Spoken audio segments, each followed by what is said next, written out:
Namaskar.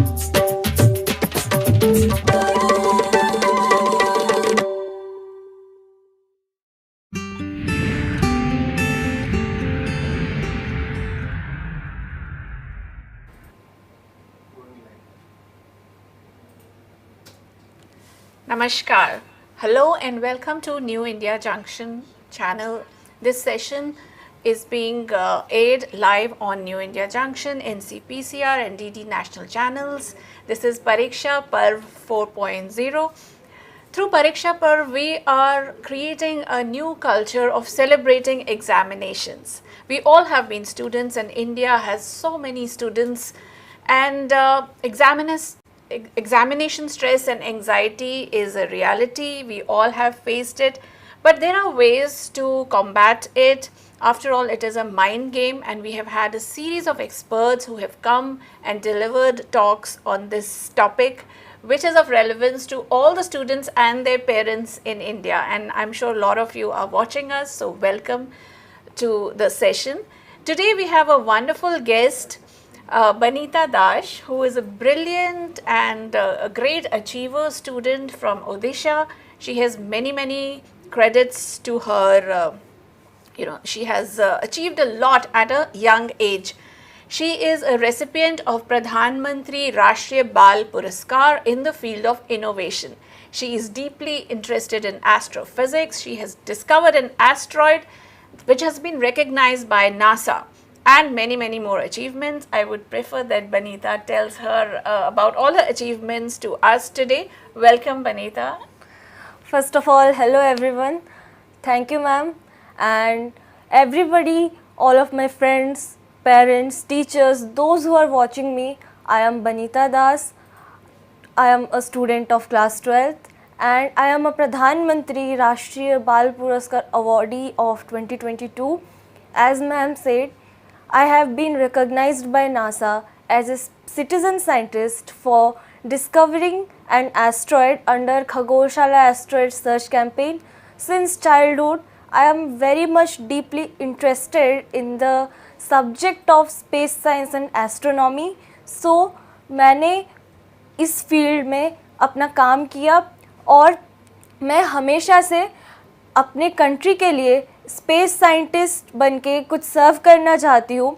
इस direction में मैंने हमेशा से अपना बेस्ट देने की कोशिश की है और इसी कड़ी में मेरे पास जो एक प्रोग्राम आया खगोलशाला एस्ट्रॉयड सर्च कैंपेन, मैंने उसमें पार्टिसिपेट किया और इसी वजह से मैंने कोई पहले एक्सपेक्टेशंस नहीं रखी थी कि मुझे इसमें सफलता मिलेगी, that I will definitely succeed.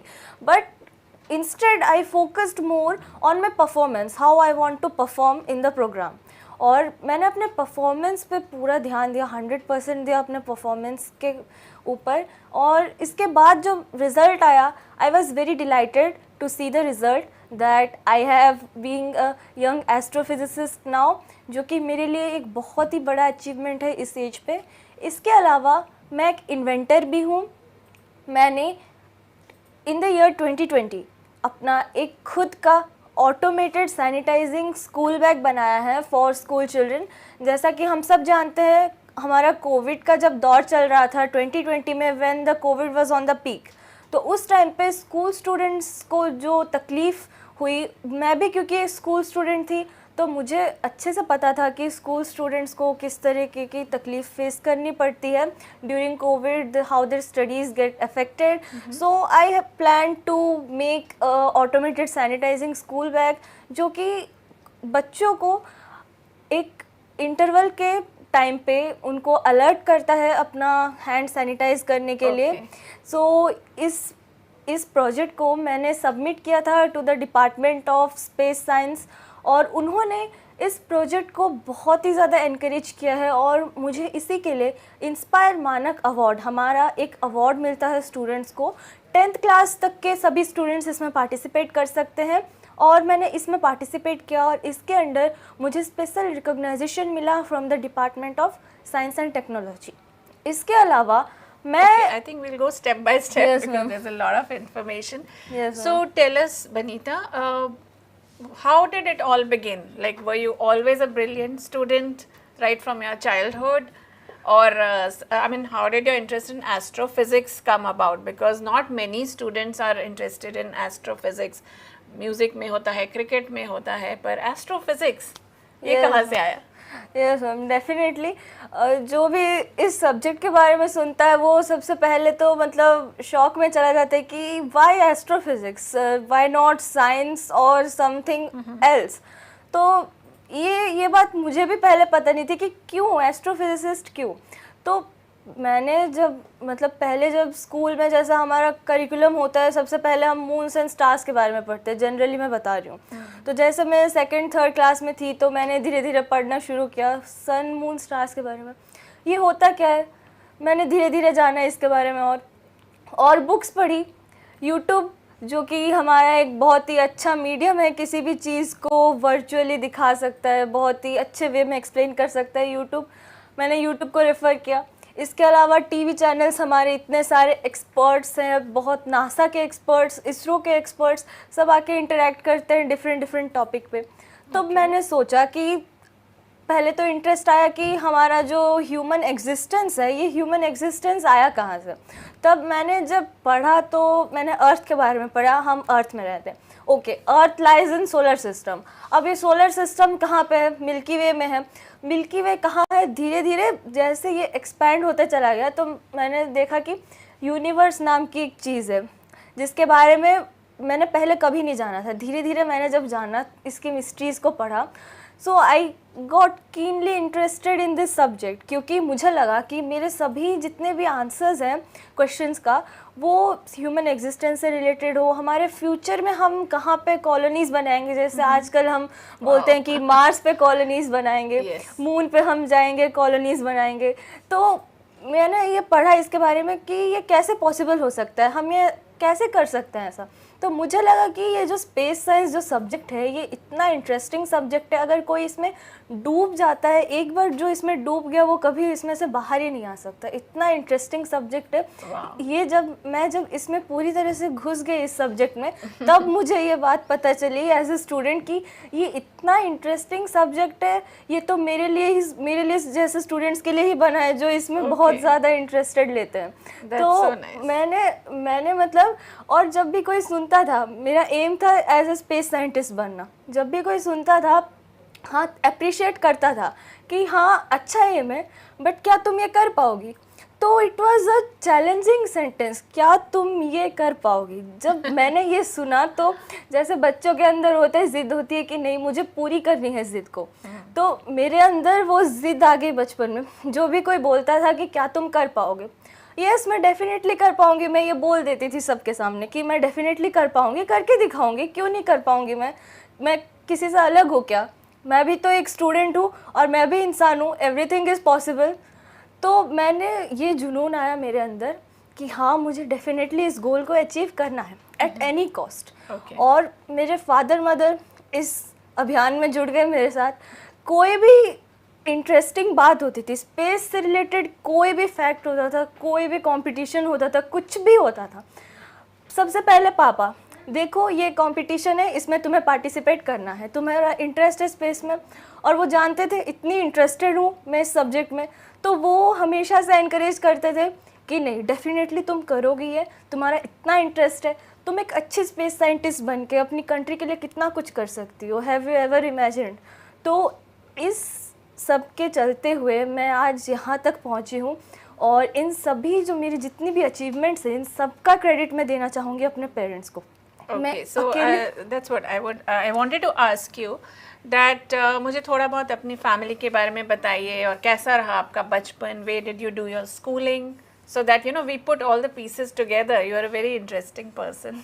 So we need to know more. Thank you ma'am. Actually family के बारे में मैं बताना चाहती हूँ कि फैमिली में हम 4 लोग हैं including me, mother, father, my small brother and me. पापा टीचर हैं जवाहर नवोदय विद्यालय अनूपपुर में करेंटली. इससे पहले वो उड़ीसा में टीचर थे जवाहर नवोदय विद्यालय मलकानगिरी में. मम्मी हाउसवाइफ है और मेरा भाई अभी 6th स्टैंडर्ड में पढ़ता है. और बचपन से मैं अपना जो फैमिली बैकग्राउंड बताना चाहती हूँ कि बचपन से ही पापा ने मतलब हमेशा से एनकरेज किया है, मतलब सेकेंड थर्ड क्लास से ही मैंने हमेशा से मतलब इस एस्ट्रोनॉमी के सब्जेक्ट में मेरा जो इंटरेस्ट था, तो पापा को ये पहले से दिख चुका था कि हाँ बेटी को एस्ट्रोनॉमी के फील्ड में इतना इंटरेस्ट है कि अब तो ये जाके ही मानेगी इस फील्ड में। बहुत ही अच्छा। तो इन्होंने ये देख लिया था, तो जैसे ही उन्होंने ये देखा तो वो मतलब कभी भी किसी भी पॉइंट पे डिस्करेज नहीं करते थे मुझे कि नहीं ये नहीं हो सकता, यू कैन डू इट। वो मतलब हमेशा इनकरेज करते थे कि हाँ तुम जाओ आगे जाओ। और हमेशा मुझे एक बात वो कहते हैं कि तुम कभी भी रिजल्ट पे फोकस मत करो, तुम जो काम कर रहे हो ना उस काम पे मतलब तुम्हारा फोकस होना चाहिए कि मैं कैसे उसको बेटर वे में कर सकती हूँ। क्योंकि ये क्या होता है, मैंने एज ए स्टूडेंट भी अपने फ्रेंड्स के अंदर देखा है, वो सपोज कोई असाइनमेंट बना रहे होंगे तो पहले वो ख्याली पुलाव बनाएंगे, सोचने लगेंगे कि हाँ असाइनमेंट ऐसा होगा वैसा होगा तो मुझे फुल मार्क्स मिल जाएगा, ये इतने मार्क्स मिलेंगे, टीचर इम्प्रेस होकर ज़्यादा मार्क्स दे देंगे एग्जामिनेशन में, ये वो। तो उससे क्या होता है कि हम जिस काम पे कंसंट्रेट करना चाहते हैं, जिस काम से हमें हमारा वो रिज़ल्ट मिल सकता था, हमारा उस काम पर से कंसंट्रेशन हट जाता है, हम डाइवर्ट हो जाते हैं।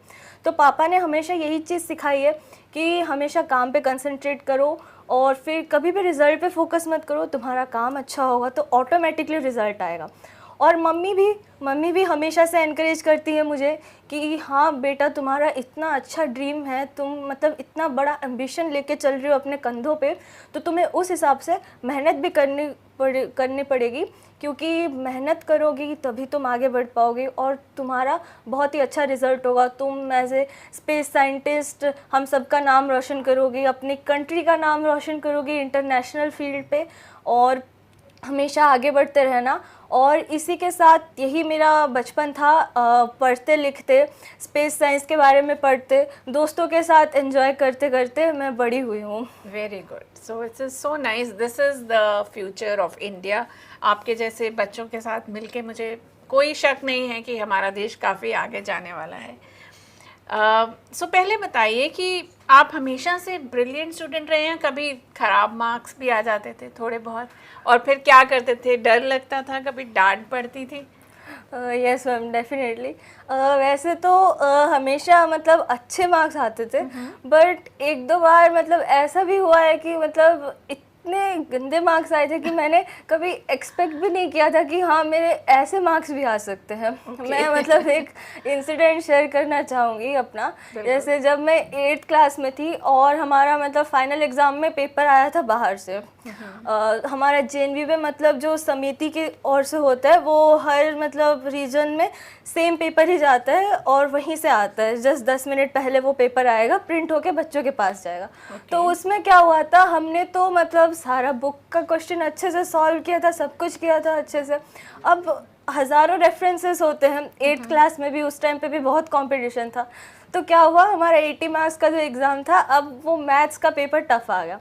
और मैं मतलब क्लियरली बोलना चाहती हूँ, मुझे कोई शर्म नहीं है इस बात में, कि मैथ्स में मतलब बहुत ज़्यादा वीक थी। 8th स्टैंडर्ड की बात है ये। मैथ्स में मतलब हमेशा से मैथ्स फियर होता था अंदर, कि मैथ्स का एग्ज़ाम आने से मतलब हाथ एकदम कांपने लग जाते थे कि सभी ये को होगा। मेरा भी यही हाल था। Yes ma'am, definitely. और मतलब 80 में से मैं मतलब बोलना चाहूँगी मेरे मतलब 47 मार्क्स आए थे उस बार। 80 में से इतना ख़राब परफॉर्मेंस था मेरा। मैं मतलब सुन के मैं क्या रिएक्शन दूँ उसका, मतलब मुझे समझ नहीं आ रहा था। तब पापा ने मुझे समझाया कि नहीं कोई बात नहीं, सबके साथ होता है ऐसा, एक ना एक बार होता है लाइफ में। तुम अगर कभी मतलब तुम कभी फेलियर ही तुम्हें नहीं मिलेगा तो तुम सक्सेस का जो इम्पोर्टेंस है वो कैसे समझ पाओगे, सक्सेस तक तुम कैसे पहुंच पाओगे। फेलियर ही तो इसका मेन एक सीढ़ी होता है सक्सेस को चढ़ने का। तो उन्होंने फिर मुझे समझाया कि तुम्हें मैथ्स से डर लगता है ना, तो तुम मैथ्स को ही इतना प्रैक्टिस करो कि वो तुम्हारा फेवरेट सब्जेक्ट बन जाए। उन्होंने मुझे ये सिखाया स्ट्रेटजी। यस। और फिर मतलब उसके बाद से मैंने मतलब मैथ्स इतना प्रैक्टिस करना शुरू कर दिया कि अभी मतलब मैं 11th में PCM की स्टूडेंट थी। तो कैन एनीवन इमेजिन कि जिसका 80 में से 47 मार्क्स आया था 8th में, वो 11th में मतलब PCM की स्टूडेंट थे और अभी 12th के बोर्ड एग्ज़ाम में मैथ्स का एग्ज़ाम देगी वो। So it's the encouragement which I get from my parents। और मुझे मतलब हमेशा से ही मतलब मैं जिस भी पॉइंट पे वीक होती हूँ या कभी भी मैं फेल हो जाती हूँ, मतलब जिस पर्पस के साथ मैं काम करती हूँ और मुझे वो मिल नहीं पाता है, हमेशा से मतलब यही होता है कि मुझे एनकरेजमेंट मिला और यही मेरी स्टोरी थी ख़राब मार्क्स की। Okay. Now, you have mostly stayed in smaller cities and towns in India. So, do you think these cities give enough avenues or opportunities to students like you, या कि बड़े शहरों में कुछ ज़्यादा एडवांटेज होता है, या आपको कभी ऐसा लगा कि कुछ आपको फैसिलिटी चाहिए थी वो नहीं मिली? Yes ma'am, definitely it's a very good question. सबसे पहले मैं बोलना चाहती हूँ, जहाँ चाहा है वहाँ रहा है।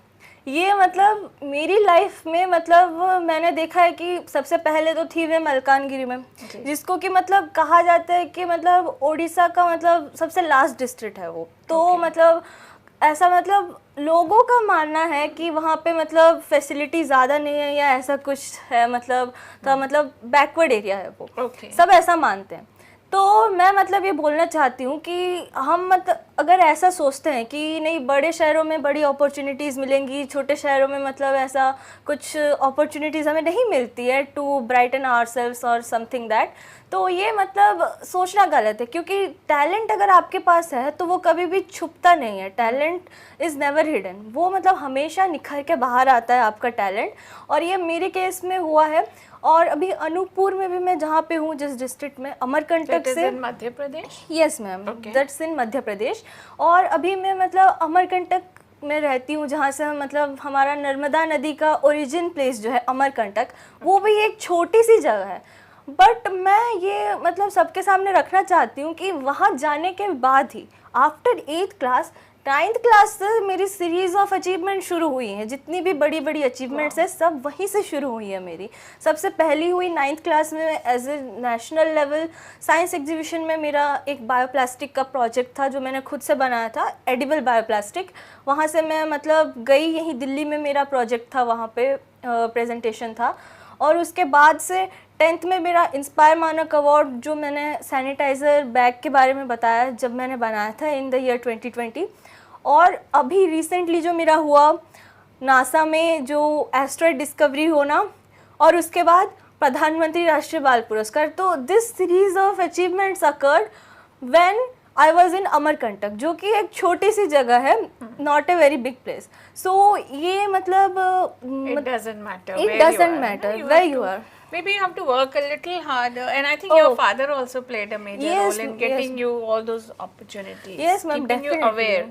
So that is a role of parents. All the parents who are watching us, I would like to see Banita's story and take inspiration from it, that you have to create awareness and the right interest in your children so that they don't waste their time in unnecessary activities. Yes, ma'am. So Banita, we have a lot of viewers who have joined us and the questions have started pouring in. Let me take a few questions side by side. Tejashwi Nath from Moradabad, Uttar Pradesh is asking, how can students deal with nervousness or technical glitch during an exam despite being prepared? कभी कभी कुछ technical glitch हो जाता है, या कोई ऐसा आपको एक्सपेरिमेंट करने को दे दिया जाए जो आपने नहीं किया। बोर्ड्स में तो ऐसा होता ही Yes, है। ma'am. So how do you handle all those things?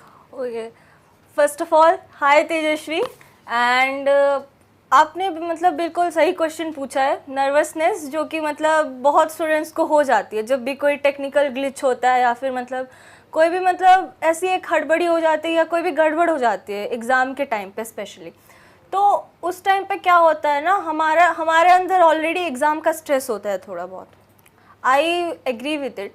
और हमारा जो नर्वसनेस है उसको डील करने का बस एक ही तरीका है, आपको अपने मन में मतलब सोचना है कि कुछ नहीं हुआ है, एवरीथिंग विल गेट फाइन। आपने वो कोटेशन सुना होगा स्वामी विवेकानंद जी का, it is a sin to think that you are weak. आपको मतलब कभी भी ये नहीं सोचना है कि आप मतलब वीक है या फिर कोई टेक्निकल ग्लिच हो जाता है तो something bad is going to be happen, ऐसा नहीं है बिल्कुल भी। और आपने अगर प्रिपेयर किया है अपने एग्ज़ाम के लिए तो बिल्कुल भी डरने की बात नहीं है, नर्वस होने की बिल्कुल भी कोई बात नहीं है। क्योंकि क्या होता है, आप अगर नर्वस हो जाएंगे ना तो आपने जितना प्रिपेयर किया है ना, आपको ऐसा लगेगा कि मैं भूलते जा रहा हूँ सब। तो आपको just take glass of water, आप पानी पीजिए, अपने मन को शांत कीजिए कि नहीं ऐसा मतलब टेक्निकल ग्लिच हुआ है, it will be resolve, the authorities will resolve it. आपको उसका टेंशन बिल्कुल भी नहीं लेना है, नर्वस बिल्कुल भी नहीं होना है आपको। और आपको सबसे पहले तो अपना दिमाग को शांत करना है कि ये अथॉरिटीज़ का काम है। डिले अगर होता है एग्ज़ाम में तो आपको प्रॉपर टाइम मिल जाएगा। बेसिकली स्टूडेंट्स का ये नर्वसनेस होता है कि हाँ अगर कोई टेक्निकल ग्लिच होता है तो हमें टाइम नहीं दिया जाएगा प्रॉपरली, तो ये कुछ भी नहीं होगा आपके साथ ऐसा। आपको प्रॉपर टाइम मिलेगा। आपकी ड्यूटी ये है कि आपको एक गिलास पानी पीना है और शांति से आपको अपने एग्ज़ाम के बारे में सोचना है कि जब पेपर आपके सामने आएगा तो आप कैसे लिखेंगे, आप उसकी प्लानिंग कैसे करेंगे। I think that's a very good tip. Egg glass pani. It actually works. I have also personally used this. Now, Nivedita from Bhubaneswar, आपकी स्टेट उड़ीसा से आया है ये question. What are the ways to achieve good marks in examinations? Hi Nivedita, first of all, and आपने ये question पूछा है कि क्या मतलब गुड मार्क्स स्कोर करने के लिए हम क्या कर सकते हैं। ओके, सो आपका ये क्वेश्चन बहुत ही अच्छा है। मैं मतलब इसका आंसर मतलब बहुत सारे तरीके हैं गुड मार्क्स कैसे स्कोर कर सकते हैं। सबसे पहले मैं बताना चाहूँगी आप अपने प्रेजेंटेशन पे ध्यान दें एग्ज़ाम में। मतलब आप एग्ज़ाम के टाइम पे क्या कर सकते हैं, just focus on your presentation. आप किस तरीके से अपने आंसर को प्रेजेंट करते हैं, क्योंकि presentation is the most important की। और एग्ज़ामिनर जो होते हैं ना, वो आपके राइटिंग के स्किल से आपको मतलब मार्क्स देते हैं, वो कि आपने कितना मतलब नीटली लिखा है, तो वो इस बेस पे आपको मार्क्स देते हैं। और सबसे इम्पॉर्टेंट बात यह है कि जब आपको क्वेश्चन पेपर मिलता है तो क्वेश्चन पेपर मिलते ही आपको तुरंत लिखना नहीं शुरू कर देना है। उस टाइम पे थोड़ा सा पढ़े क्वेश्चन पेपर को आप, और उसमें से आप सेक्शंस को डिवाइड कीजिए कि कौन सा मतलब हार्ड है, कौन सा इजी है, कौन सा मीडियम लेवल पे है। तो आप उस हिसाब से प्लानिंग कीजिए, और प्लानिंग करने के बाद आप इजी क्वेश्चन को पहले अटेम्प्ट कीजिए, कॉन्फिडेंस बूस्ट होगा आपका। फिर मीडियम पे आइए और फिर आप हार्ड पे आइए। तो इससे क्या होगा, एक प्रॉपर स्ट्रैटेजी बन जाएगी आपकी कि आप किस तरीके से अपने क्वेश्चन पेपर को अटेम्प्ट कर रहे हैं। और दूसरी बात, गुड मार्क्स स्कोर करने के लिए ना, आप अगर एग्ज़ाम के बस 3-4 दिन पढ़ेंगे तो उससे आपका गुड मार्क्स नहीं स्कोर होगा। आपको पूरे ईयर कंसिस्टेंटली मेहनत करनी है अपने उस सब्जेक्ट को लेके। आपका मतलब ऐसा होगा, कुछ सब्जेक्ट पे आपका स्ट्रेंथ होगा, कुछ सब्जेक्ट आपका वीक होगा। तो आप सबसे पहले अपने वीक सब्जेक्ट्स पे फोकस कीजिए कि आपको कहाँ पे प्रॉब्लम आ रही है। और उससे पहले भी जब आप रिवीजन करते हैं एग्ज़ाम के 3-4 दिन पहले, आपको सभी क्वेश्चन को रिवाइज नहीं करना है, सभी क्वेश्चन को आपको नहीं पढ़ना है। आपको just a look, just a summarise करना है आपको हर चैप्टर को। और उसके साथ साथ आपका मतलब जिस क्वेश्चन में आपको प्रॉब्लम आ रही है, सपोज़ आपका मैथ्स का एग्ज़ाम है और आप सोच रहे हैं कि मैं हर क्वेश्चन को प्रैक्टिस कर लूँ एग्ज़ाम से पहले, सो दैट्स टोटली इम्पॉसिबल। ऐसा बिल्कुल नहीं हो पाएगा। आप बस फॉर्मूला याद रखिए, जिस क्वेश्चन में आपको प्रॉब्लम आ रही है, जिस टाइप के क्वेश्चन में, उसको आप प्रैक्टिस कीजिए। और सबसे इम्पॉर्टेंट बात होती है जो गुड मार्क्स स्कोर करने के लिए, एग्ज़ाम के पहले वाली रात आपको प्रॉपर रेस्ट करना है, द मोस्ट इम्पॉर्टेंट। कुछ बच्चे क्या करते हैं, कल एग्ज़ाम है तो रात के 2-3 बजे तक पढ़ते रहेंगे। I give the example of my own friends. वो मुझे बोलते हैं कि अरे वनीता, हम तो 3-3 बजे तक जग के पढ़े हैं, तो हमें नींद आ रही है, हम अब एग्ज़ाम में क्या लिखेंगे। तो मैं उनको हमेशा बोलती हूँ कि तुम अगर पूरे साल कुछ मेहनत नहीं किए हो तो 3 बजे तक जग के तुम क्या कर लोगे आगे। बहुत ठीक कहा आपने। तो rest is important. Another related question has come from Gagan in Hisar. He says, as a student, which food habits should be followed during exams? Do you think food also makes a difference? Yes, ma'am, definitely. Hi, Hisar. And he's Gagan. Gagan sorry, from Hisar. I'm sorry. Hi, Gagan. And definitely आपने मतलब एक बहुत ही important question पूछा है food habits का। तो जो food habits का जो आपने पूछा कि क्या फूड हैबिट्स होनी चाहिए, तो मैं बताना चाहूँगी बैलेंस्ड फूड होना चाहिए आपका। मतलब हर टाइप का उसमें इंग्रेडिएंट होना चाहिए, carbohydrate, protein, fats, vitamin, mineral, जो हमें मतलब बचपन से पढ़ाया जाता है, जो एक बैलेंस्ड डाइट का जो एक प्रॉपर डेफिनेशन होता है, हर टाइप का फूड होना चाहिए। और एग्ज़ाम के टाइम पे आप मतलब ये कोशिश कीजिए कि आप मतलब थोड़ा लाइट वेट खाएं, मतलब ज़्यादा हैवी फूड ना खाएं, क्योंकि अभी जैसे गर्मी का सीज़न चल रहा है, तो आप मतलब अगर ज़्यादा हैवी फूड खाएंगे तो आपका इंडाइजेशन का मतलब एक रिस्क रहता है। क्योंकि मतलब गर्मी के टाइम पे ऐसा मैंने देखा है कि स्टूडेंट्स मतलब ज़्यादा पानी पीना चाहिए बट पीते नहीं हैं स्टूडेंट्स। ये मतलब मैंने देखा है एज ए स्टूडेंट भी और एज ए कंपेनियन भी अपने फ्रेंड्स के अंदर। तो आप कोशिश कीजिए कि ज़्यादा से ज़्यादा आप पानी पिए, क्योंकि इससे फिर आपको नींद भी नहीं आएगी ज़्यादा आप पानी अगर पीते हैं तो। और आप कोशिश कीजिए कि रात में आप कुछ हल्का फुल्का खाएं, क्योंकि रात का टाइम जो होता है ना, उस टाइम पे हम सो जाते हैं तो हमारा डाइजेशन उतना प्रॉपरली नहीं हो पाता है। तो रात के टाइम पे आप कुछ हल्का खाइए। और जब आप सुबह उठते हैं तो ब्रेकफास्ट के टाइम आपको कुछ हैवी लेना है, क्योंकि ब्रेकफास्ट जो होता है ना वो एक इम्पॉर्टेंट हमारा डाइट होता है सुबह का, सुबह का, क्योंकि उससे हमारी पूरी बॉडी एनर्जाइज होती है फॉर द होल डे। तो ब्रेकफास्ट आप अच्छा लीजिए, लंच भी आपको अच्छा लेना है, बट आपका जो डिनर होना चाहिए वो हमेशा लाइट होना चाहिए। और आपको हमेशा पानी का इंटेक ज़्यादा करना है फॉर प्रॉपर डाइजेशन। और आपको इसके साथ साथ एक्सरसाइज भी करनी चाहिए फॉर गुड हेल्थ एग्ज़ाम के टाइम पे, जो कि मतलब स्टूडेंट्स के लिए बहुत ही इम्पॉर्टेंट हो जाता है एक हेल्थ का इशू। क्योंकि अगर आप एग्ज़ाम के टाइम पे बीमार पड़ते हैं तो डेफिनेटली कोई नहीं चाहेगा एग्ज़ाम के टाइम पे बीमार पड़ना, हमारे एग्ज़ाम इससे अफेक्ट होते हैं। तो जस्ट आई विल रिकमेंड कि आपका ब्रेकफास्ट अच्छा ले, लंच अच्छा ले, but keep check on your dinner. Dinner should be light, have lots of water and also exercise. So you must be an all-rounder. I mean, apart from studies, what all do you do in your free time? Do you have any other hobbies apart from astrophysics? मतलब वो तो बहुत दूर की बात है। Yes ma'am, yes ma'am. मेरी hobbies में मुझे पेंटिंग करना बहुत पसंद है। हमारा उड़ीसा का एक ट्रेडिशनल पेंटिंग होता है पट्टचित्र पेंटिंग, तो मैंने वो सीखा हुआ है। और मैं मतलब फ्री टाइम जब भी मुझे टाइम मिलता है तो मैं पट्टचित्र पेंटिंग करती हूँ हमेशा।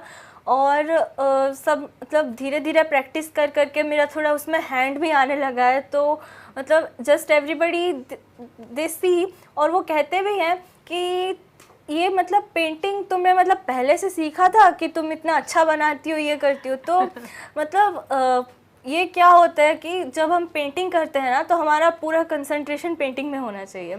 तो जब हमारा पूरा कंसंट्रेशन होगा, दिल से जब पेंटिंग करेंगे तो वो ऑटोमेटिकली सुंदर बनती जाती है। और ये मेरी एक हॉबी थी पेंटिंग करना। दूसरा है म्यूज़िक सुनना। जब भी मतलब थोड़ा सा मैं मतलब पढ़ के बोर हो जाती हूँ, अब कंटिन्यूसली नहीं पढ़ सकते हम, आई एग्री विद दैट। और फिर मैं थोड़ा म्यूज़िक सुनती हूँ, डांस करती हूँ। डांस करना मुझे बहुत अच्छा लगता है। और इन सब के अलावा मैं मतलब थोड़ी सी स्पेस साइंस से रिलेटेड थोड़ी मतलब वीडियोस देखती हूँ यूट्यूब पे, जो एक्सपर्ट्स वगैरह आते हैं उनके फैक्ट्स के बारे में सुनती हूँ, इस सब के बारे में काम करती हूँ मैं। So do you think these hobbies or other activities you do also help calm your mind and improve your studies also? Do they help? Yes ma'am, definitely. ये बहुत ही एक अच्छा क्वेश्चन है, क्योंकि जब हम किसी भी दूसरी हॉबी में इन्वॉल्व होते हैं तो मतलब हम कुछ क्रिएटिव वर्क करते हैं अदर देन स्टडीज़। और अगर हम सिर्फ मतलब ऐसा अगर हम बन जाए कि नहीं हमें सिर्फ पढ़ना है, हमें कुछ नहीं करना है, तो इट्स नॉट लाइक दैट। मतलब हम जब अपना कुछ टाइम किसी दूसरी हॉबी में इन्वेस्ट करते हैं, it give us a chance to discover ourselves. हमें हमारे पास क्या टैलेंट है, हमें ये कैसे पता चलेगा अगर हम सिर्फ पढ़ते रहेंगे तो मुझे भी पहले नहीं पता था कि मैं पट्टचित्र पेंटिंग इतना अच्छा बना सकती हूँ। जब मैंने सीखा बनाना, और उसके पीछे भी पापा ही थे कि हाँ पापा बोले कि बनाओ इसको, तुमने सीखा है तो बना के देखो कैसा बनता है। तो पापा ने बोला कि हाँ चलो मैं एक बार ट्राई करती हूँ कैसा बनता है, देखते हैं। तो प्रधानमंत्री पेरेंट्स पुरस्कार भी होना चाहिए। यस मैम, डेफिनेटली ये होना चाहिए for those parents who encourage their children. Yes ma'am, definitely. और फिर मतलब उन्होंने बोला कि तुम करके नहीं देखोगी तो तुम्हें पता कैसे चलेगा तुम्हारा ड्राइंग अच्छा होता है या फिर नहीं। तो मैंने करके देखा तो हाँ, मैंने खुद को डिस्कवर किया। इससे क्या होगा कि आप जब खुद को डिस्कवर करेंगे ना तो पढ़ाई के अलावा दूसरी एक्टिविटीज़ में भी आप शाइन कर सकते हैं, किसी भी फील्ड में, किसी भी बड़े लेवल पे आप जा सकते हैं अपनी दूसरी एक्टिविटीज़ को लेके। और एक चीज़ होती है, जैसा आपने मैम बताया, काम कर देना माइंड को, तो डेफिनेटली हम जब मतलब पढ़ाई आप मैक्सिमम 3 घंटे तक कंटिन्यूसली कर सकते हैं, उससे ज़्यादा नहीं। तो जब आप थोड़ा सा ड्राइंग करेंगे तो आपका मन एकदम शांत हो जाएगा, आपने कुछ अलग किया पढ़ाई से, आपका माइंड रिलैक्स हो जाएगा एकदम से, आपको मतलब और पढ़ने की इच्छा होगी। जो मतलब पहले तो आप थोड़ा सा मतलब थक गए होंगे पढ़ पढ़ के, तो आपने जैसे ही कोई अदर एक्टिविटी की, सॉन्ग सुना, डांस किया, पेंटिंग की, या फिर आपने मतलब कुछ खेलने चले गए बाहर आप, तो इससे क्या होता है, हमारा मतलब बॉडी का मूवमेंट होता है। सबसे पहले तो एक जगह बैठ के पढ़ते हैं, बॉडी का मूवमेंट होता है इससे, और इसके साथ साथ हमारा जो माइंड है, माइंड का भी एक्सरसाइज होता है जब हम कोई दूसरी एक्टिविटी करते हैं। तो इससे हमारा जो भी हमारा मतलब एंग्जाइटी होता है, स्ट्रेस होता है जब हम पढ़ रहे होते हैं, तो वो सब मतलब उतर जाता है, और फिर हमारा माइंड वापस से मतलब रीजनरेट होता है फॉर टेकिंग दोज जो पढ़ाई की चीज़ें हैं उसको वापस लेने के लिए तैयार हो जाता है हमारा माइंड। ओके, सो आपने ये बुक पढ़ी है, exam warriors, and were you ever an exam warrior and did you turn into an exam warrior later? Yes ma'am, मैंने ये बुक पढ़ी है, एग्ज़ाम वॉरियर ये बुक पढ़ी है, और मैं बताना चाहती हूँ ये जो बुक है ये मतलब स्टूडेंट के लिए एक तरह से बहुत ही एक अच्छी बुक है, जो कि हमारे प्रधानमंत्री जी ने लिखी है, क्योंकि ये बुक इतने फ्रेंडली लैंग्वेज में लिखा है कि कोई भी स्टूडेंट इसे अपनी डेली लाइफ से रिलेट कर सकता है। मैं अपना एग्जांपल बताती हूँ, इसमें इतने सारे जो मंत्र लिखे हैं हमारे प्रधानमंत्री जी ने, तो ये मंत्र जैसे कि इसमें एक लिखा है कि आप मतलब रिलैक्सेशन के लिए आप हंसिए, लाफ इन लाफ आउट एक मंत्र है जो, तो हंसना ज़रूरी होता है, दिन में 15 मिनट 20 मिनट ज़रूरी होता है हंसना। तो जब आप हंसते हैं तो क्या होता है, आपका माइंड रिलैक्स हो जाता है, आप अच्छे से रिकॉल कर सकते हैं चीज़ें। ऐसे बहुत सारे मंत्र हैं इस बुक में जो मतलब मैंने अपनी डेली लाइफ से रिलेट किए, जिसने मुझे मोटिवेट किया, हेल्प किया मुझे अपने एग्ज़ाम के स्ट्रेस को कोप अप करने के लिए, क्योंकि एग्ज़ाम का स्ट्रेस सभी को होता है, टॉपर को तो और ज़्यादा होता है कि इस बार मतलब वो टॉप कर लिया तो क्या होगा, इस बार अगर उसने टॉप कर लिया, मेरे से ज़्यादा मार्क्स आ गए तो क्या होगा इसका। और फिर अगर मतलब टीचर ने मुझे कुछ बोल दिया कि अरे तुमने तो पिछली बार बहुत अच्छा किया था, इस बार तुम्हें क्या हो गया, तुम्हारा पढ़ाई से ध्यान हट रहा है क्या, तो ये डर होता है स्टूडेंट्स को। तो इन सब से कोप अप करने के लिए ये बुक जो है इट्स वेरी हेल्पफुल बुक, और मैं अपने प्रधानमंत्री सर को थैंक्स करना चाहूँगी कि उन्होंने इतनी अच्छी बुक लिखी है हम सभी स्टूडेंट्स के लिए।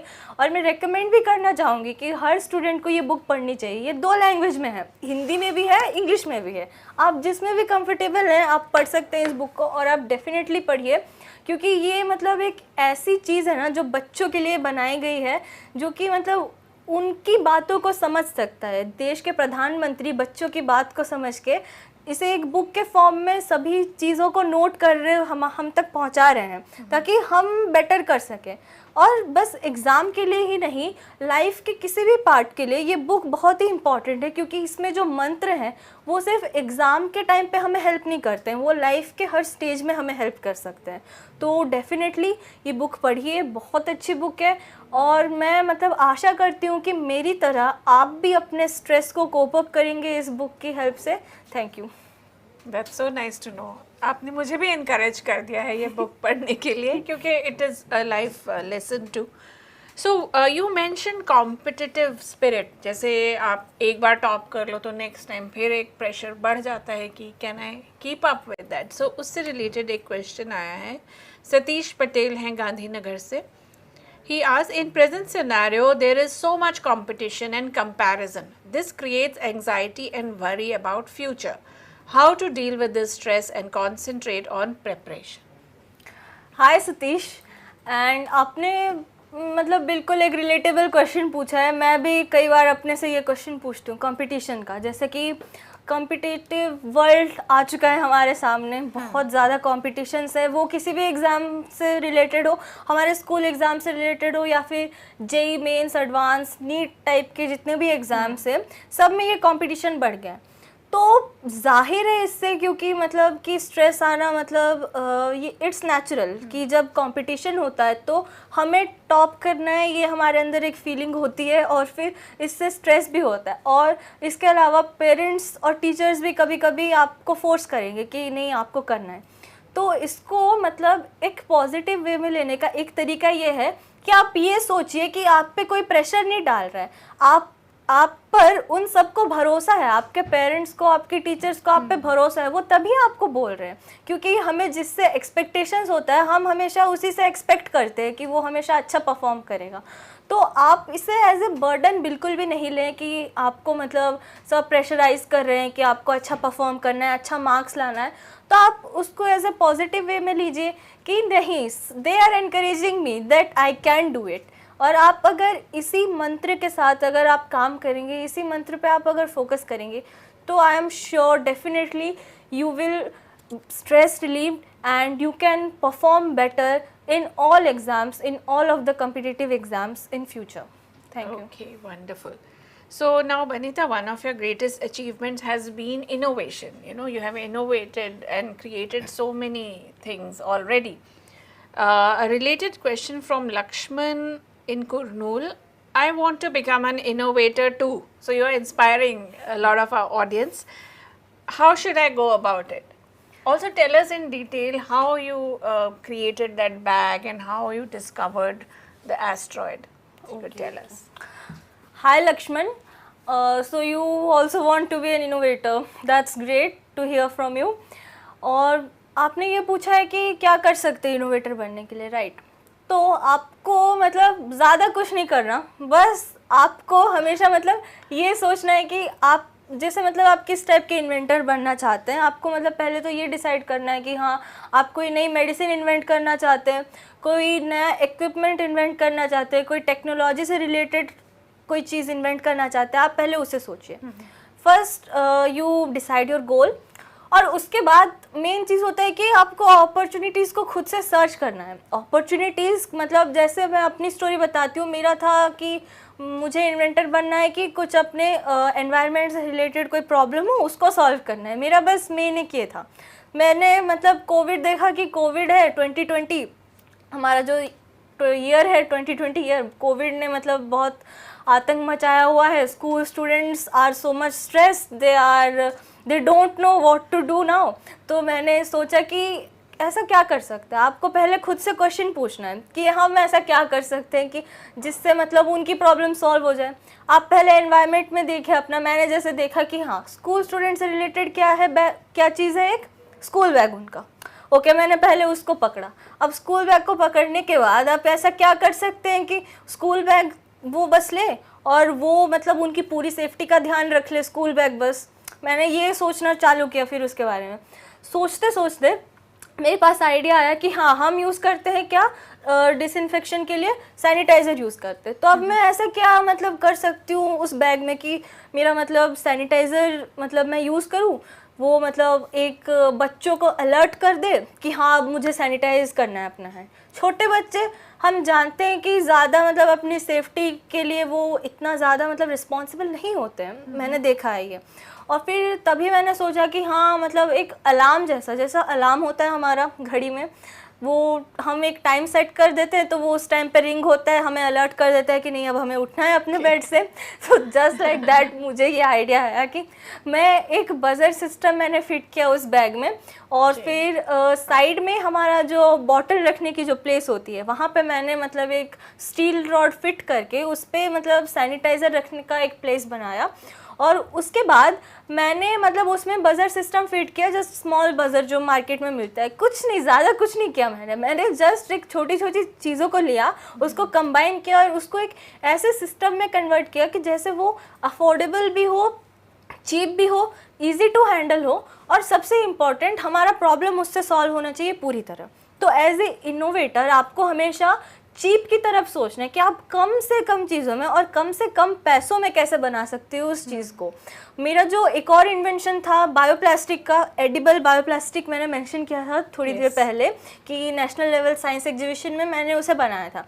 अब तब मैंने ये सोचा, जैसे प्लास्टिक का जो मेन हार्म होता है कि वो डिकम्पोज नहीं होता है, और एक बात ये है कि जब उसको कोई भी जानवर खा लेते हैं तो उनका भी नुकसान होता है, जैसे काउस प्लास्टिक रैपर्स वो खाती है, जब रास्ते में पड़ा रहता है तो उनका नुकसान होता है। तो मैंने ये सोचा कि मुझे एक ऐसा प्लास्टिक बनाना है जो बायोडिग्रेडेबल भी हो और साथ साथ एडिबल भी हो, कोई खा भी ले उसे जानवर गलती से तो मतलब उसका कोई नुकसान ना हो। तो पहले आपको पर्पस तो सोचना है कि आपका क्या होना चाहिए पर्पस इनोवेशन का। सेकेंडली आप अपने एनवायरनमेंट में झांके, क्योंकि नेचर में मतलब ऐसी बहुत सारी चीज़ें हैं जो मतलब आपको हेल्प कर सकती है, बस आइडेंटिफाई करने की ज़रूरत होती है। और ये आइडेंटिफाई भी कैसे कर सकते हैं, अपने से क्वेश्चन पूछ के। आपको रैंडमली अपने से क्वेश्चन पूछना है कि हाँ ऐसा करूँगा तो कैसे होगा। आपको इमेजिन करना है चीज़ों को, जस्ट इमेजिन द थिंग्स, क्योंकि आइंस्टाइन ने भी कहा है रियल जीनियस वही है जिसके पास नॉलेज नहीं है बट जो इमेजिन कर सकता है। जब आप जितना इमेजिन करेंगे चीज़ों को उतना आपके लिए ये इजी हो जाएगा कि आप अपना उस सिस्टम को कैसे बनाना चाहते हैं, राइट। तो ये आप आई थिंक ये आपको मतलब हेल्प करेगा, मैंने जो आपको टिप्स दी हैं कि कैसे हम मतलब एक इनोवेटर बन सकते हैं। और फिर मेरा जो एस्ट्रॉयड डिस्कवरी का जो था मैं उसके बारे में थोड़ा बताना चाहती हूँ डिटेल में कैसे मैंने किया। ये एक्चुअली हमारे स्कूल को एक प्रोग्राम आया था, खगोलशाला एस्ट्रॉयड सर्च कैंपेन, नासा का ये प्रोग्राम है। और हमारे स्कूल को मतलब जेएनवीज, इतने सारे जेएनवीज हैं हमारे, अराउंड 600 जेएनवीज हैं, उसमें से भी ओनली 20 जेएनवीज को पहले ये चांस मिला। और उन 20 जेएनवीज में से मेरा जेएनवी भी था, जेएनवी अनूपपुर। तो मतलब जहाँ चाह जवाहर नवोदय विद्यालय, जवाहर नवोदय विद्यालय अनूपपुर, और उन 20 जेएनवीज में से था जिनको ये चांस मिला था। और मैं मतलब मैंने एक कोटेशन कहा था आपके सामने अभी, जहाँ चाहा है वहाँ रहा है। मेरी चाह थी एस्ट्रोफिजिसिस्ट बनने की और वो रहा बन के आगे मेरे पास कि ये खगोलशाला एस्ट्रॉयड सर्च कैंपेन। अब पूरे स्कूल को पता है कि मुझे एस्ट्रोफिजिसिस्ट बनना है, कितना इंटरेस्ट है इस सब्जेक्ट में। तो सबने पहले ही मेरा नाम दे दिया कि नहीं इसको पहले भेजो, इसका इंटरेस्ट है, इसको पहले भेजो यहाँ पे।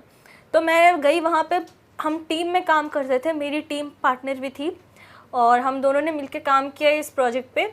और नासा हमारा इंटरनेशनल एस्ट्रोनॉमिकल सर्च कोलैबोरेशन एक इंस्टीट्यूट है हमारा अमेरिका में, वहाँ के हमारे जो डायरेक्टर थे प्रोफेसर, उन्होंने मतलब हमें एक ट्रेनिंग सेशन दिया 3 घंटे का कि हाँ हमें उस ऑनलाइन सॉफ्टवेयर को कैसे यूज़ करना है। एस्ट्रोमेट्री का उस ऑनलाइन सॉफ्टवेयर का नाम था जिसको मैंने यूज़ किया था फॉर डिस्कवरिंग द एस्ट्रॉयड।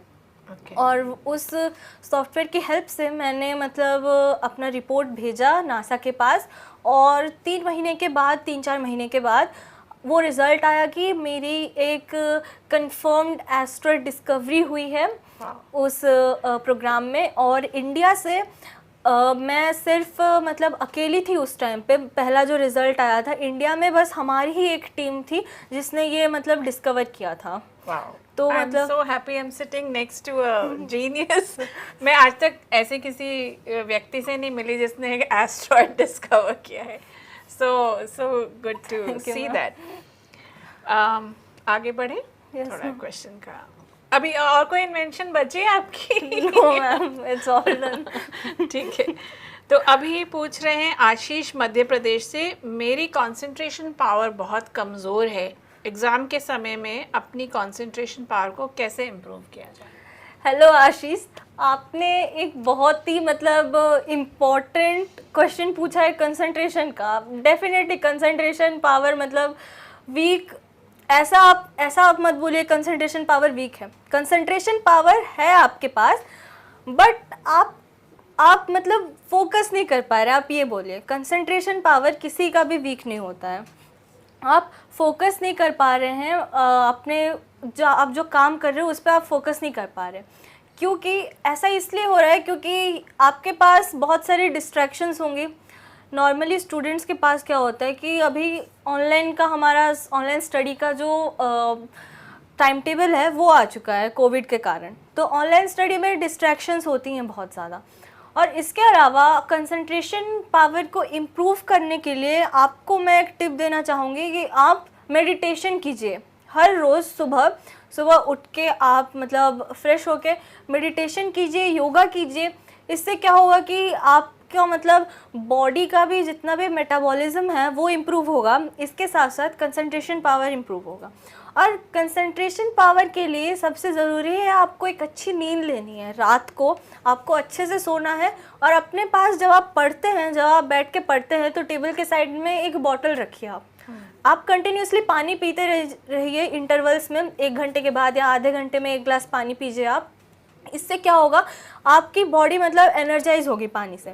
और जब आपको ऐसा लगता है कि नहीं अब मैं पढ़ रहा हूँ तो मेरे दिमाग में कुछ नहीं घुस रहा है, तो आप एक काम कीजिए, थोड़ा सा ब्रेक लीजिए, आप 10-20 मिनट का ब्रेक लीजिए। It will be very very helpful for you, क्योंकि आप 20 मिनट का ब्रेक लेंगे एक, और मतलब इधर उधर थोड़ा सा मतलब टहलिए, बात कीजिए, या फिर मतलब अगर आपके सिबलिंग्स हैं कोई भी तो उनके साथ आप खेलिए, थोड़ा टाइम स्पेंड कीजिए। तो इससे क्या होगा कि आपका मूड फ्रेश हो जाएगा एकदम से।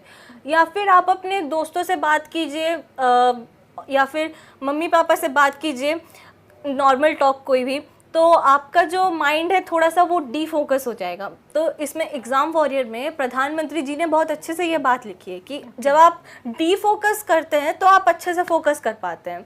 तो ये उनका एक मंत्र है, डीफोकस फॉर फोकस। तो आप ये ट्राई कीजिए कि आप मतलब पहले थोड़ा सा ब्रेक लीजिए, जब आप पढ़ के आपको ऐसा लगता है कि नहीं अब मेरा ब्रेन और कैच नहीं कर पाएगा जो मैं पढ़ रहा हूँ, तो आप थोड़ा सा ब्रेक लीजिए 10-20 मिनट का।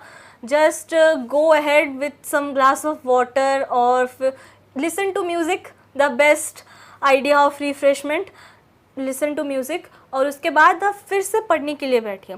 मैं आपको मतलब 100% गारंटी के साथ बताती हूँ, अगर आप योगा करते हैं हमेशा, अगर हर रोज़ आप योगा करते हैं और एक भी दिन स्किप नहीं करते, तो it will definitely build your concentration power. और आपका कंसंट्रेशन पावर इस हद तक इम्प्रूव हो जाएगा योगा से कि आप जब बैठेंगे तो आपको मतलब आसपास की दुनिया का कोई ख्याल ही नहीं होगा कि हाँ ये हो रहा है, इतना ज़्यादा इम्प्रूव हो जाएगा, क्योंकि मैंने ये खुद ट्राई किया है। तो इसीलिए मैं आपको बता रही हूँ, आप भी बिल्कुल योगा कीजिए। और I am very pretty sure कि आपका ये जो कंसंट्रेशन से रिलेटेड जो भी आपका प्रॉब्लम है, it will be solve. Thank you. Okay, so that was a wonderful tip, defocus to focus and all the tips you gave. प्रधानमंत्री जी को भी जब हम देखते हैं इतना ट्रैवल करते हैं, इतनी जगह पे जाते हैं और एनर्जी के साथ काम करते हैं, I am sure he follows these principles and students should also. आपने बीच में कुछ फैमिली के बारे में बोला कि अपने भाई बहन के साथ खेलिए ब्रेक लेने के लिए, तो उससे रिलेटेड एक क्वेश्चन है कि sibling rivalry is also one thing which we face, you know, if there are 2 children. I'm sure your brother has a lot of pressure to perform. Yes. So how do you encourage him, and do you think that sometimes when comparison is done within the family by parents, that can lead to disappointment? Yes ma'am, definitely, क्योंकि मतलब मेरे घर में मतलब थोड़ा बहुत मतलब वो होता है, हर घर में थोड़ा बहुत होता है कि अगर मतलब बड़ा ज़्यादा मतलब एक्टिव है तो छोटे को बोला जाता है, छोटा ज़्यादा एक्टिव है तो मतलब बड़े को बोला जाता है कि इसकी तरह बनो, उसकी तरह बनो।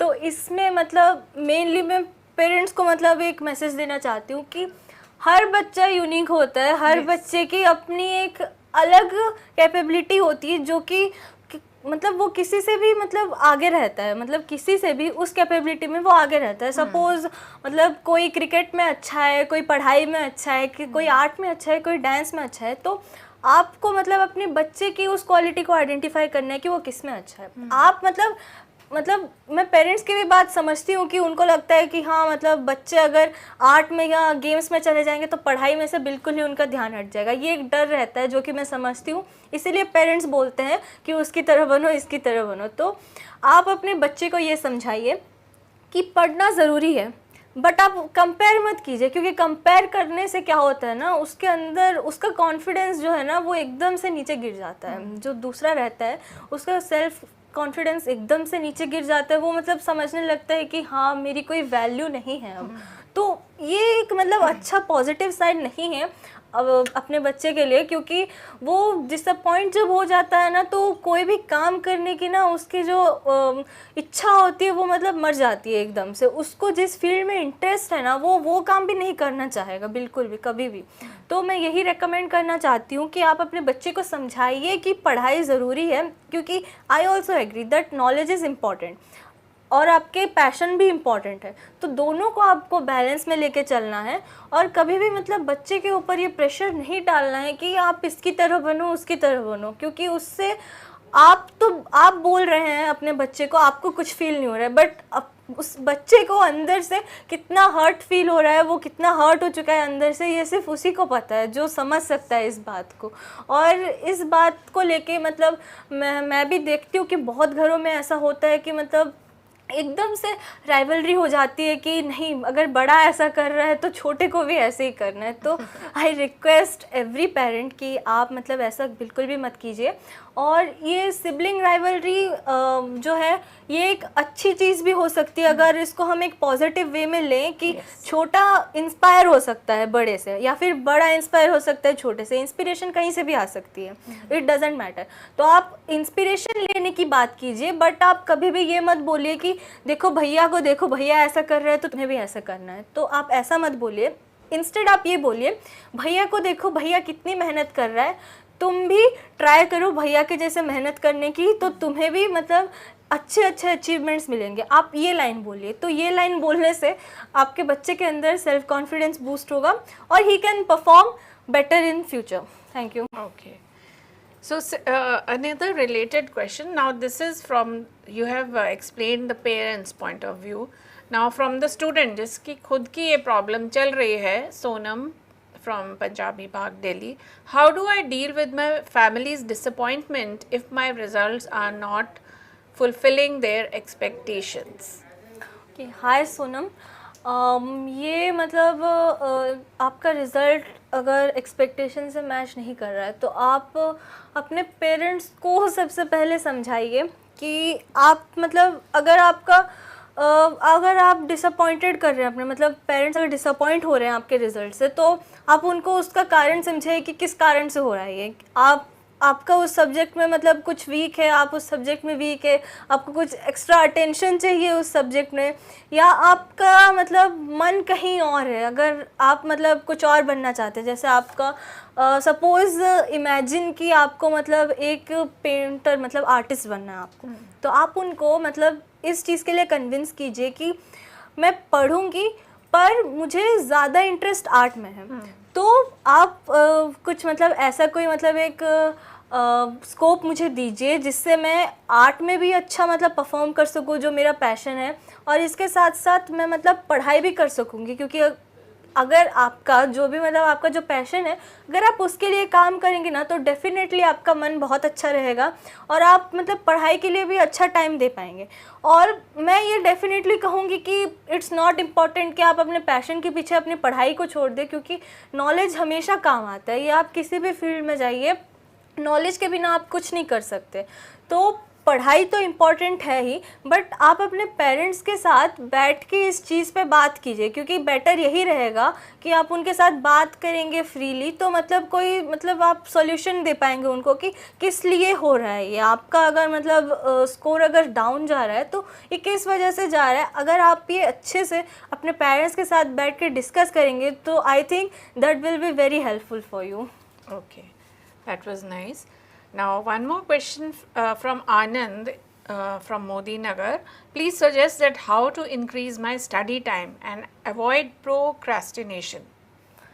Hello Anand, how to improve your study time, right? Okay, तो मैं मतलब मैं यहाँ से अगर आपको बोल दूँगी कि आप 6 घंटे पढ़िए, 7 घंटे पढ़िए, तो ये मतलब बिल्कुल भी इम्पॉसिबल है सबके लिए, हम सब के लिए। क्योंकि मैं अगर कुछ भी बोल दूँगी तो ये मतलब नहीं हो पाएगा कि आप मेरे अकॉर्डिंग फॉलो नहीं कर पाएंगे उसको। तो बेटर यही रहेगा कि आप अपना एक टाइम टेबल बनाइए। और जहाँ तक स्टडी को इम्प्रूव करने की बात है, तो आप मतलब जो आपको सबसे अच्छा लगता है जो सब्जेक्ट, पहले आप पहले उसको पिक कीजिए कि आपको कौन सा सब्जेक्ट अच्छा लगता है, तो आप मतलब उस सब्जेक्ट को कितने भी टाइम तक पढ़ सकते हैं ऐसा और उसमें भी आपको जब इम्प्रूव करना है अपना स्टडी टाइम, तो आप ये मत कोशिश कीजिए कि कंटिन्यूसली आप 4-5 घंटे बैठ के पढ़ेंगे, क्योंकि दैट्स टोटली इम्पॉसिबल और आप फ्रस्ट्रेट हो जाएंगे 4-5 घंटे पढ़ के। तो आप ब्रेक लीजिए। आप सबसे पहले तो ट्राई कीजिए कि हाँ मैं 1 घंटा बैठ के पढ़ूँगा, जस्ट टारगेट। आप टारगेट लिख दीजिए। आप वहाँ पे मतलब आपके सामने स्टडी टेबल पे आप एक पेपर में लिख दीजिए कि हाँ मैं आज इतने घंटे पढ़ाई करूँगा। आप टारगेट रखिए। टारगेट रखने से क्या होता है ना, हमारा माइंड मतलब ह्यूमन माइंड एक ऐसा कॉम्पिटिटिव माइंड है ना, टारगेट को अचीव करने के लिए पूरी कोशिश करेगा हमारा माइंड कि हाँ टारगेट को अचीव करना है। और आप स्मॉल स्मॉल स्टेप से स्टार्ट कीजिए। आप ऐसा मतलब अगर आपको 6 घंटे पढ़ना है दिन में, तो आप ऐसा मत सोचिए कि एक साथ में 6 घंटे बैठ के पढ़ूंगा, ये कभी नहीं होगा।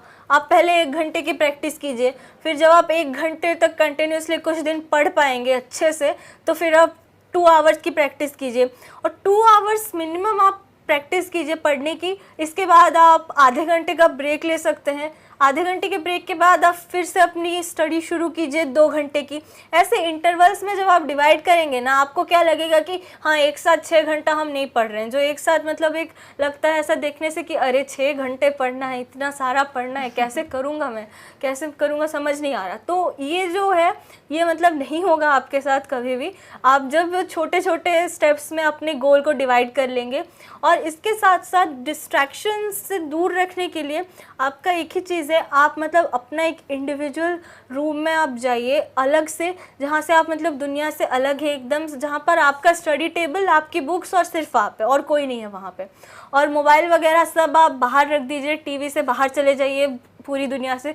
सोशल मीडिया की दुनिया है मैं जानती हूँ, तो आप मतलब ये कोशिश कीजिए कि जितना कम हो सोशल मीडिया का यूज़ करें हम फॉर द अवॉइडिंग डिस्ट्रैक्शंस। और फिर इसके साथ साथ आप अपने उस रूम में बैठिए। जैसा मैंने आपको कहा स्मॉल स्मॉल स्टेप्स में आप जितना कर सकते हैं। मैंने 1 घंटा कहा, अगर आप आधा घंटा भी पूरा फोकस होकर पढ़ते हैं तो वो भी बहुत है। बस आपका फोकस ऐसा होना चाहिए कि आपने उस टाइम में जितना पढ़ा वो आपको याद होना चाहिए एकदम से। आपको ऐसा पढ़ना है, और आप जितना कर सकते हैं आप अपने लेवल पे उतना कीजिए। ये क्योंकि ये जो स्टडी टाइम इम्प्रूव करने का जो मतलब तरीका है ना, वो हम एक दिन में कभी नहीं कर सकते, धीरे धीरे ही हमें करना पड़ेगा। तो आप धीरे धीरे शुरू कीजिए इस चीज़ को, और आप पाएंगे कि धीरे धीरे जब आप ये काम करेंगे तो आगे चल चल के आपकी एक हैबिट बन जाएगी पढ़ने की, और आपको मतलब बोलने की ज़रूरत नहीं पड़ेगी। आप मतलब जब ये टाइम हो जाएगा आपके पढ़ने का, आप खुद ब खुद उठ के अपने रूम पे चले जाएंगे पढ़ने के लिए। और इसी तरीके से आप, मैं जैसा बोलती हूँ, पानी बहुत इम्पॉर्टेंट है पढ़ते वक्त, साइड में रखना, पानी बहुत इम्पॉर्टेंट है, और इससे आप बिल्कुल भी नहीं भूल सकते, बिल्कुल भी स्किप नहीं कर सकते पानी को। आप उसे रखिए, और definitely I am sure that this tip will help you.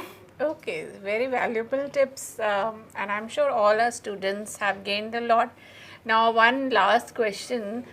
Where do you see yourself 5 years from now, and what is your ambition? What do you want to achieve in future? Yes ma'am. तो आज से 5 साल बाद, जैसे कि मैं अभी 12th में हूँ PCM, तो मेरा टारगेट है JEE एडवांस क्लियर करना। एडवांस क्लियर करने के बाद aerospace engineering towards my goal, और मैं एरोस्पेस इंजीनियरिंग करना चाहूँगी। उसके बाद मेरा जो एम है इसरो में काम करना, Indian space research organisation. Not NASA. Not पहले इसरो रहेगा हमेशा फर्स्ट प्रायोरिटी, देन नासा और अदर इंटरनेशनल कंपनीज। सो पहले अपने देश के बारे में सोचूंगी मैं, उसके बाद किसी दूसरे देश के बारे में। सो अपने देश के लिए मेरा सपना है काम करना इसरो में एज अ स्पेस साइंटिस्ट। मैं सर्व करना चाहती हूँ अपने नेशन को, क्योंकि मेरा इतना जो इंटरेस्ट है इस सब्जेक्ट में, मैं अपने उस नॉलेज को वेस्ट नहीं करना चाहती। मैं चाहती हूँ कि मेरे कंट्री के काम आए मेरा ये जो नॉलेज है एस्ट्रोफिज़िक्स का, जो कि मतलब बहुत लोगों को लगता है कि बहुत ही टफ सब्जेक्ट है, and I agree it's tough, but तभी तो मज़ा है। मुश्किल चीज़ों को करने का मज़ा कुछ और ही होता है जब मुश्किल चीज़ें अचीव हो जाती हैं। तो मेरा भी यही मंत्र है कि मुश्किलें आएंगी लाइफ में, और ये सबकी लाइफ में आती है, but I will cross all the difficulties and I will try to achieve my goal at any cost. और मैं बस इतना ही बोलना चाहूँगी आप सभी लोगों से भी, आपका मतलब जो भी एम है अपने फ्यूचर को लेके, आप हमेशा मतलब कभी भी गिव अप मत कीजिए अपने उस एम के लिए, क्योंकि जहाँ भी चाह है वहाँ रहा है। और आप अगर इस बात को ध्यान पे रखेंगे तो आप हमेशा मतलब अपने उस गोल को अचीव करेंगे।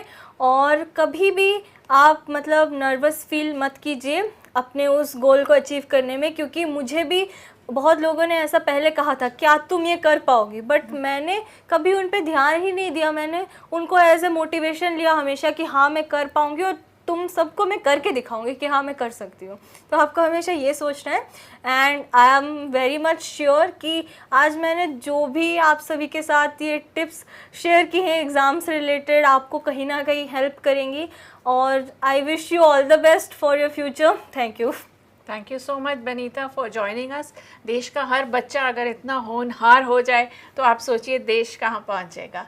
On behalf of NCPCR, DD National and New India Junction, I thank all the people who have joined us today. Keep watching this series of Pariksha Par 4.0. Namaskar.